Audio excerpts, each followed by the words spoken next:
جدید وقت کے تقاضوں کے مطابق ہمیں چلنا چاہیے، اور میں اس قانون کی اس پہلو سے جو ہے ستائش کروں گا کہ 18 سال وہ ایج ہو جاتی ہیں جب انسان قانوناً ایڈلٹ سمجھا جاتا ہے۔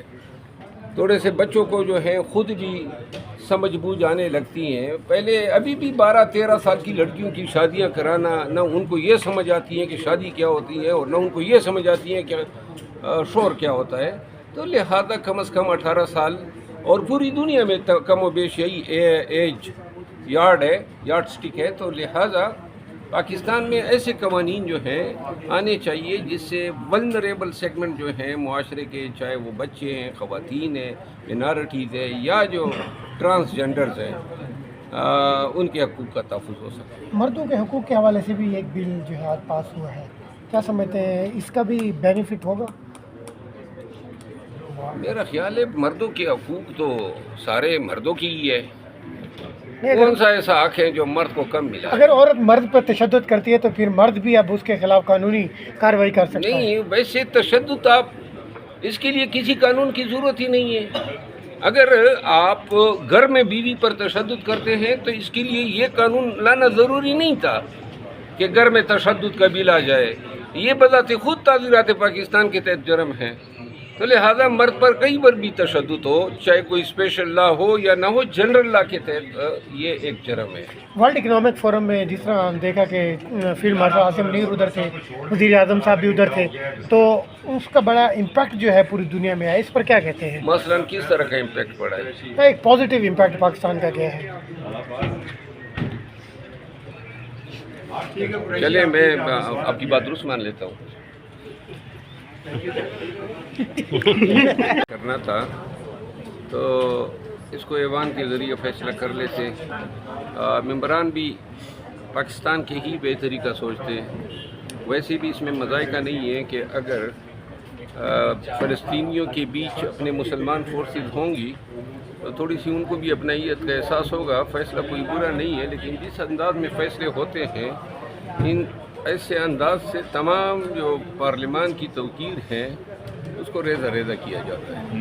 سر، ایک طرف تو ہم بڑی فارن پالیسی کی لائم لائٹ میں ہیں، دوسری طرف اگر دیکھیں تو بھارت نے انڈس واٹر ٹریٹی اس کو یک طرفہ طور پہ ابینس میں رکھا ہے، اور اب اس پہ ڈیمز بھی کنسٹرکشن ہو رہی ہے۔ تو سر، پانی کا 84% جو ہمارا ایگریکلچر واٹر ہے وہ بیسیکلی اسی پانی کی مرہون منت تھا۔ آپ کیا سمجھتے ہیں کہ ہم کیا کوئی عالمی طور پر کوئی بہتر اقدامات کر رہے ہیں بھارت کی حسابی جارحیت کے مقابلے میں؟ دیکھیے، ابھی جو موسمیاتی تبدیلیاں ہو رہی ہیں، اور اگر پہلے سے پانی کے بہاؤ کو دیکھا جائے، جتنا پانی ضائع ہو کے بحرین میں گرتا ہے، اس کے اگر 15 سے 20% پانی کے بچاؤ کے لیے ہم ڈیمز بنائیں تو آپ انڈس بسین ٹریٹی کے قیود و شرائط سے آزاد ہوتے ہیں۔ تو لہذا ہمیں ڈیم بنانے چاہیے۔ جو کالا باغ ڈیم ہے، جو اس ملک کے لیے شہرک کی حیثیت رکھتا ہے، وہ سیاسی مصلحتوں کی بھینٹ چڑھا ہوا ہے۔ ہم وہ فیصلے نہیں کر رہے ہیں جس سے ملک کو اٹھایا جا سکے، بس وقتی فیصلے ہیں۔ اور میرا خیال ہے کہ پاکستان کو 2 چیزوں پہ فیصلے کرنے چاہیے: دہشت گردی کی جنگ کیسے لڑنی ہے اور کالا باغ ڈیم بنانا ہے۔ اگر یہ 2 فیصلے ہو جاتے ہیں، باقی کوئی بھی فیصلہ اس سے زیادہ اہمیت کا نہیں ہے۔ سر، آج گھریلو تشدد بل جو ہے وہ پاس ہوا، خواتین کے ساتھ ساتھ اب مردوں کی بھی سنی جائے گی، کیا کمنٹس کریں گے آپ؟ دوبارہ کہیے، کون سا بل پاس گھریلو ہوا؟ تشدد بل جو ہے اب گھریلو تشدد بل، اب اگر مردوں پر تشدد ہوگا خواتین کی طرف سے تو وہ بھی کیس فائل کر سکتے ہیں۔ نہیں، میرا خیال ہے آپ نے غلط پڑھا ہے۔ یہ بچے، خواتین، بزرگ، ان پہ اگر گھریلو تشدد ہوتا ہے، اس میں ہٹے کٹے مرد جو ہیں وہ ایکسیپشن ہے۔ طلاق جو صاحب شامل کر لیا مردوں کو بھی، سر جو آپ جیسے مجھ جیسے مرد ہیں ان کو بھی شامل کر لیا ہے۔ نہیں، ہم تو تشدد نہیں سہ سکتے ہیں، تشدد کی نوبت ہی نہیں آنے دیتے ہیں۔ باقی خواتین کے حوالے سے بالکل اچھی پیش رفت ہے۔ روزانہ گھروں میں ہم جانوروں کی طرح مارتے ہیں ان کو، پاکستانی سوسائٹی کا المیہ ہے۔ تو لہذا ایسے قوانین جو ہیں جو خواتین، بچے، مینارٹیز اور بالخصوص ٹرانسجینڈر، ان کے حقوق کا تحفظ کرے، تو ایسے قوانین جو ہیں ان کو خوش آئند کہنا چاہیے۔ سر، کچھ خواتین ایسے بھی ہیں کہ جو مردوں پر تشدد کرتی ہے، سر وہ کچھ ہوں گی نا، لیکن زیادہ تر تشدد جو ہے وہ تو مرد حضرات کرتے ہیں خواتین پہ. مطلب یہ چند خواتین، اگر وہ بھی شاید کوئی بہت ہی زیادہ ہٹی کٹی خواتین ہوں گی جو مرد پہ تشدد کرے. ویسے ذہنی تشدد مرد زیادہ سہتا ہے. یہ بتائیے گا، پنجاب میں بلدیاتی انتخابات میں کافی سالوں سے ڈیلے کا شکار ہے. پنجاب حکومت بلدیاتی انتخابات سے کیوں بھاگ رہی ہے؟ پنجاب حکومت نہیں، یہ پورے تمام صوبائی حکومتوں کا المیہ ہے. کون سی حکومت نے بلدیاتی انتخابات کو جو ہے کوئی اہمیت دی ہے؟ کوئی ایک مثال ملے. ہمارے خیبر پختونخوا میں بلدیاتی انتخابات ہوئے ہیں، لیکن بلدیاتی اداروں کو خیبر پختونخوا میں کہاں پہ فنڈ دیے جا رہے ہیں.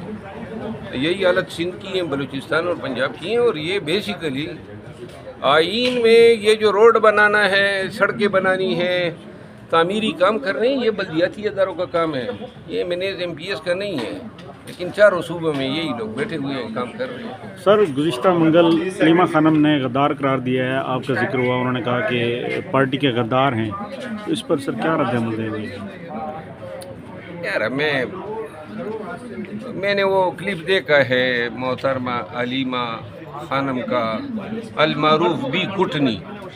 تو ٹھیک ہے نا، وہ کرارتے رہے، اس کا حال یہ ہے جب بھی بولتی ہے نا بدبو پھیلا. شیرت المروہ صاحب، ہادی چٹھا اور ایمان کرتی رہوں گی، یہ ظلم کرتے رہیں.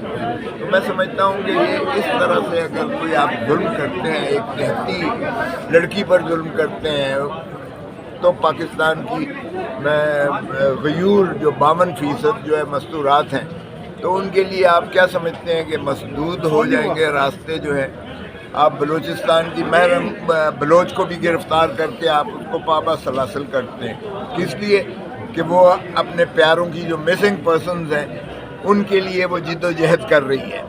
اگر ایمان مزاری جو ہے وہ جد و جہد کر رہی ہے، وہ کاوش کر رہی ہے، اور اس کا خامد اس کا ساتھ جو ہے چٹھا کھڑا ہوا ہے، اور وہ جو ہے 3 دن تو انہیں ہائی کورٹ میں محصور رکھا گیا. اور عدلیہ کی بے حسی کو بھی دیکھیں، اس لیے کہ یہ 26ویں اور 27ویں ترمیم کا شاخسانہ ہے. یہ اس کے ثمرات آج کھل کر آ رہے ہیں کہ اس کو پروٹیکٹیو بیل جو ہے وہ نہیں مل پا رہی ہے. کہ خود جو ہے ہائی کورٹ جو ہے وہ فہرست منگوائے کہ کن کن کیسز میں وہ درکار ہے، اور تا وقت کہ آپ فہرست میسر نہیں کرتے، آپ کسی کو بائی سرپرائز آپ نہیں لے سکتے. آپ حق ہے ہر شہری کا کہ وہ اپنے خلاف جو بھی مقدمات جھوٹے ہیں، جس قسم کے بھی ہیں، وہ اس میں عدالت سے اپنی نالش کر کے اپنی جو ہے مخلصی کروا سکے. یہ اس کا بنیادی حق ہے. آگے عدالت نے دیکھنا ہوتا ہے کہ کیس میں جو ہے ریزنیبل گراؤنڈز ہیں یا نہیں ہیں، یا سیاسی وجوہ کی بنا پر اسے انتقام کی وجہ سے اس کو جو ہے اس کے خلاف یہ مقدمات درج ہوئے ہیں. لیکن جب آپ اس کو یہ موقع ہی نہیں دیتے ہیں اور آپ اخفا رکھتے ہیں، آپ چھپائے رکھتے ہیں ان مقدمات کو، اور نامعلوم یا ایف آئی آرز میں آپ ایک رپورٹ جو آپ کی اپنے جو ہے ڈپارٹمنٹل حد تک ہوتی ہے، جو عام شہری کو پتہ بھی نہیں ہوتا ہے، اور اس طریقے سے آپ اس کو جو ہے ایک کیس میں اس کو جو ہے ریلیف ملتی ہے، ضمانت ملتی ہے، عبوری ملتی ہے، یا اس کو جو ہے پروٹیکٹیو ملتی ہے، تو آپ دوسرا کیس آپ نے اپنا چھپا کے رکھا ہوتا ہے جس میں آپ گرفتار کر لیتے ہیں. اس سے زیادہ بدنیتی بددیانتی ہو نہیں سکتی ہے. اور انٹرنیشنل جو فگرز آئے ہیں اس میں آپ کی پولیس سب سے زیادہ کرپٹ ترین پاکستان کی پولیس کو ڈکلیئر کیا گیا ہے. تو کیا پولیس اسٹیٹ ہے، گیرزن اسٹیٹ ہے؟ یہ آئین کی بالادستی اس میں ہے، قانون کی پاسداری عملداری ہے، یا یہ فسطائیت کی انتہا میں کوئی ایک نیا نظام آپ نے پاکستان پر مسلط کیا ہے، جو جمہوریت کی آڑ میں آپ کی جو ہے ڈکٹیٹرشپ چل رہی ہے، آپ کی جو ہے آمریت چل رہی ہے، یہ منی مارشل لاء ہے؟ یہ کیا ہے نظام؟ ہائیبریڈ نظام کہہ دینے سے تو آپ جو ہے مبرر نہیں ہو سکتے ہیں. ویسے تو آپ کہتے تھے کہ ووٹ کو عزت دو اور قانون کی عملداری ہو اور آئین کی پاسداری ہو. کیا یہ ہے آئین کی پاسداری؟ یہ ہے قانون کی عملداری؟ کہ آج آپ نے اس ایمان مزاری اور اس کے خامد کو گرفتار کیا گیا ہے، جنہیں صبح میں خود ہائی کورٹ میں، اسلام آباد ہائی کورٹ میں میرے سامنے وہ جو ہے انہوں نے کہا ہے کہ ہم عدالت میں جا رہے ہیں۔ اور آپ دیکھیں کہ سپریم کورٹ پہلے ہی عمران خان کے کیس میں یہ طے کر چکی، سپریم کورٹ نے، آپ کو یاد ہوگا کہ جب عمران خان صاحب کو اسلام آباد ہائی کورٹ کی بائیو میٹرک کرواتے ہوئے کمرے سے جب گرفتار کیا گیا تھا تو اس وقت نالش ہوئی تھی، اور 12 تاریخ کو مجھے یاد ہے سپریم کورٹ نے کہا تھا کہ آپ کسی کو سینکچوری آف جسٹس سے نہ گرفتار کر سکتے ہیں، اور اس کا اگر وہ عدالت سے رجوع کرنے کی جو ہے اس نے خواہش بھی ظاہر کی اور وہ اس طرف گامزن ہے تو وہ آپ اس کو گرفتار نہیں کر سکتے۔ تو یہ خیر سپریم کورٹ کو یہ سمجھتے ہی کم ہے، عدالتوں کے یہ فیصلوں پہ انتہا ہو گئی ہے۔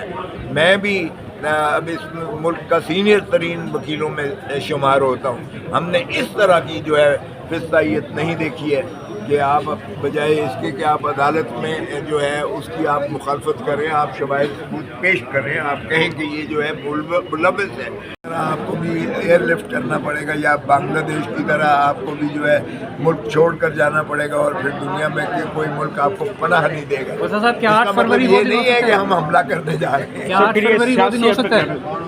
جی کیا 8 فروری وہ دن ہو سکتا ہے نیپال کی طرف؟ اللہ کرے ہو، یہ ہو جائے تو پاکستان کی لیے بہتر ہوگا، اس فسطائیت سے جان چھوٹ جائے گی، اس غیر جمہوری حکومت سے جو عوام کی نمائندہ نہیں ہے، جو گھس بیٹھے ہوئے ہیں، وہ اللہ کرے ایسا ہو، کیونکہ جب عوام نکلتی ہے تو آپ کے آگے خش و خصاب کی طرح بہہ جاتی ہیں۔ جتنے بڑے مکے دکھاتا تھا، آپ کو یاد ہوگا اپنا جنرل پرویز مشرف، آپ دیکھیں جب لوگ کٹھے ہوئے ہیں، سیاسی قوتیں کٹھی ہوئی ہیں تو اس کو مستعفی ہونے پر مجبور کیا۔ آپ کا کیا خیال ہے کہ وہ خوشی سے گیا ہے؟ اس نے 5 سال اپنے آپ کو صدر بھی منتخب کروا لیا تھا، جس طرح بھی کروایا تھا، وہ تو صدر پاکستان تھا جس وقت اس نے استعفے دینے پر مجبور کیا۔ تو یہ ہوتی ہے طاقت عوامی جو ہے خواہشات کی، عوامی امنگوں کی، عوامی تحریک کی، چاہے وہ قیادت، ہم تو توقع کرتے ہیں کہ سارے سیاسی قائدین اکٹھے ہو جائیں، ایک پیج پر ہو جائیں، اور جس طرح میثاق جمہوریت مئی 2006 میں منضبط کیا تھا، جس میں کا میں بھی حصے دار ہوں، اور اس میں تو بی بی شہید رانی، شہید بے نظیر بھٹو اور محترم نواز شریف صاحب کے درمیان جو منضبط ہوا تھا، جس پر ساروں نے دستخط کیے تھے، اس کی تو روح یہی تھی کہ آج کے بعد ہم کسی اسٹیبلشمنٹ کو سیاست میں مداخلت نہیں کرنے دیں گے، نہ کسی کے کندھوں پر سوار ہو کر اقتدار میں آئیں گے، نہ کسی کے جو ہے کسی اسٹیبلشمنٹ کو ہم پارٹیاں بنانے دیں گے، نہ پارٹیاں توڑنے دیں گے، نہ حکومتیں بنانے دیں گے، نہ حکومتیں توڑنے دیں گے۔ یہ روح تھی میثاق جمہوریت۔ خان صاحب متفق ہے کہ سیاسی پارٹیوں کے ساتھ ایسا کوئی میثاق کیا جا سکے؟ بالکل، آپ نے دیکھا ہوگا جب محمود خان اچکزئی اور علامہ ناصر عباس صاحب کو یہ دی ہے تحریک تحفظ آئین پاکستان، جس کا میں بھی حصہ ہوں، اس میں بالکل ان کو یہ مینڈیٹ دیا، اور محمود خان نے on the floor of the house بھی، اور آپ کو شاید پبلکلی بھی کہا ہے کہ نیا میثاق جمہوریت آپ سائن کیجئے گا، میری ذمہ داری ہے کہ میں عمران خان صاحب سے مل کر ان کا دستخط کرواؤں گا۔ تو کون نہیں چاہتا یار کہ پاکستان اس طرح چل نہیں رہا ہے، معاف کیجیے گا، ہم نے 1971 کے سانحے سے کوئی سبق نہیں سیکھا ہے، اس طرح سے پاکستان نہیں چل رہا، معیشت نہیں چل رہی ہے، لوگوں کی غربت میں اضافہ ہوتا چلا جا رہا ہے، علاج ناپید ہو رہا ہے، تعلیم ناپید ہو رہی ہے، برین ڈرین ہو رہا ہے، لوگ جو ہے نوجوانوں میں مایوسی پھیلی جا رہی ہے، آپ کی جو ہے انڈسٹری بند ہو رہی ہے، آپ کا فورن انویسٹر آنے سے گریزاں ہے، آپ جتنے مرضی ایم او یوز لکھتے جا رہے، ایک ہیلا کسی نے آ کر انویسٹمنٹ نہیں کیا، نہ ایک انڈسٹری لگی ہے، بلکہ چھوڑ کے چلے گئے ہیں فورن انویسٹر۔ تو